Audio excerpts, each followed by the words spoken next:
పరలోక రాజ్యంకి వెళ్ళిపోతామంటే వెళ్ళాం. సిగరెట్ కాలుతూ పరలోక రాజ్యం వెళ్ళిపోతామంటే వెళ్ళాం. వ్యభిచారం చేస్తూ పరలోక రాజ్యంకి వెళ్ళిపోతామంటే వెళ్ళాం. ఖచ్చితంగా దేవుడు చెప్పినట్టు మనం నడుచుకోవాలి. అన్ని విడిచిపెట్టి దేవుడు తగ్గట్టు మనం జీవిస్తే అప్పుడు పరలోక రాజ్యంకి వెళ్ళిపోతాం. అందరూ అంటారు చుట్టు తాగుతున్నాడు, తాగినా పర్లేదు, రక్షణ తీసేసుకున్నాడు కదా, పరలోక రాజ్యం ఖచ్చితంగా వెళ్ళిపోతాడని అనుకుంటారు. కానీ అలా వెళ్ళరండి. ఆత్మకు మాత్రం చావు లేదు. మనకి ఇక్కడి నుంచి ఈయన జీవితం స్టార్ట్ అవుతుంది అన్నమాట. ఎక్కడ? పరలోక రాజ్యంలో. అలా స్టార్ట్ అవ్వాలంటే ఇక్కడే మనం ప్రతి పని ఇక్కడే చేయాలి. భూమి మీద ఉన్నంత వరకు మనం ఎలా ఉండాలంటే దేవుడు తగ్గ జీవించాలి.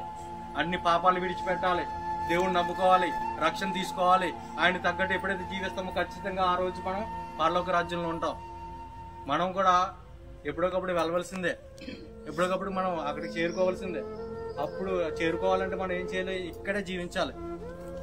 ఇంకా ఉందిలే లైఫ్, ఇంకా ఉంది లైఫ్, ఇంకా లైఫ్ ఉందంటే ఎప్పుడు ఏం జరుగుతుందో తెలియదు. ఈయన సాయంత్రం వరకు బాగానే ఉన్నాడు, ఒక్కసారిగా ఏమైపోయారు? ఈయన చనిపోయారు. కుటుంబానికి శోకం. చాలాసార్లు చెప్పారు, ఆవిడ ఎంతో ప్రయాసపడి ఇలా ఉండాలి అలా ఉండాలని చెప్పి చాలా పోషించి అన్ని చేసింది. కానీ మాట ఇంట్లో ఈ రోజుల్లో ఎవరు యవ్వన కాలం నుండి చాలా ఇష్టాసారంగా జీవిస్తున్నారు. బయటికి వెళ్తున్నామంటే తిరిగి వస్తున్నారో కూడా తెలియదు. ఒకటే లైఫ్ అండి. అర్థమవుతుందా? ప్రతి ఒక్కరు దేవుడికి తగ్గట్టు జీవించాలి. దీనికి దేవుడు ఛాన్స్ ఇచ్చాడు. దేవుడు అలాగా లేచి నిల్చోబెట్టాడు. కానీ ఆయన మాట వినలేదు. ఈరోజు మనం కూడా చాలాసార్లు దేవుడు ఛాన్స్ ఇస్తున్నాడు. మనం మాట వినాలండి. దేవుడు తగ్గట్టు మనం జీవించాలి. ఆయన మన కోసం మరణించాడు. మన కోసం, మన పాపాల కోసం, మన పాపాల నిమిత్తం కోసం ఆయన మరణించి మళ్ళీ తిరిగి లేచాడు.